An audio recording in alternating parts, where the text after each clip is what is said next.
Hi hello ಗೆಳೆಯರೇ, ಇವತ್ತಿನ ವಿಡಿಯೋದಲ್ಲಿ ನಿಮಗೆ ಲೈಟ್ರ್ ರೂಮ್ ಅಪ್ಲಿಕೇಶನ್ನಲ್ಲಿ ಯಾವ ರೀತಿ ಫೋಟೋ ಸುಲಭವಾಗಿ ಎಡಿಟ್ ಮಾಡೋದು ಅಂತ ಹೇಳ್ಕೊಡ್ತೀನಿ. ಅದಕ್ಕಿಂತ ಮುಂಚೆ ಈ ವಿಡಿಯೋನ ಲೈಕ್ ಮಾಡಿ, ಶೇರ್ ಮಾಡಿ, ಸಬ್ಸ್ಕ್ರೈಬ್ ಮಾಡಿ. ಬನ್ನಿ ಈ ಆ್ಯಪನ್ನು ಓಪನ್ ಮಾಡೋಣ.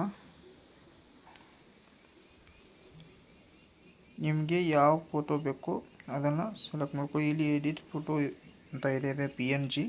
ಇದರ ಮೇಲೆ ಕ್ಲಿಕ್ ಮಾಡಿ. ಇದನ್ನು ಕಾಪಿ ಸೆಟ್ಟಿಂಗ್ ಅಂತ ಇದೆ, ಇಲ್ಲಿ ಮಾರ್ಕ್ ಮಾಡ್ಕೊಳ್ಳಿ. ಇಲ್ಲಿ ರೈಟ್ ಮಾರ್ಕ್ ಅಂತ ಇದೆಯಲ್ಲ, ಇಲ್ಲಿ ಕ್ಲಿಕ್ ಮಾಡಿಬಿಟ್ಟು ನಮ್ಗೆ ಯಾವ ಫೋಟೋನ ಎಡಿಟ್ ಮಾಡಬೇಕಂತ ಇದೆಯಲ್ಲ ಅದನ್ನು ಓಪನ್ ಮಾಡ್ಕೊಳ್ಳಿ.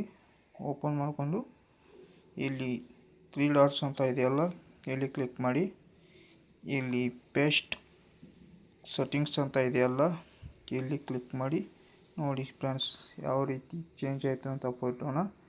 ಈ ರೀತಿ ಫೋಟೋನ ಎಡಿಟ್ ಮಾಡ್ಬೋದು ಫ್ರೆಂಡ್ಸ್. ಇಲ್ಲಿ ಇದನ್ನು ಡೌನ್ಲೋಡ್ ಮಾಡ್ಕೊಳ್ಳೋದು ಹೇಗೆ ಅಂತ ತೋರಿಸ್ತೀನಿ. ಇಲ್ಲಿ ಶೇರ್ ಆಪ್ಷನ್ ಅಂತ ಇದೆಯಲ್ಲ, ಇಲ್ಲಿ ಸೇವ್ ಕಾಪಿ ಟು ಡಿವೈಸ್ ಅಂತ ಇದೆಯಲ್ಲ, ಇಲ್ಲಿ ಕ್ಲಿಕ್ ಮಾಡಿ. ನೋಡಿ ಫ್ರೆಂಡ್ಸ್, ಗ್ಯಾಲರಿಗೆ ಬಂತು. ಇವಾಗ ಫೋಟೋ ಗ್ಯಾಲರಿಗೆ ಬಂದಿರುತ್ತೆ ಫ್ರೆಂಡ್ಸ್. ಈ ರೀತಿ ಸುಲಭವಾಗಿ ಫೋಟೋನ ಎಡಿಟ್ ಮಾಡ್ಬೋದು.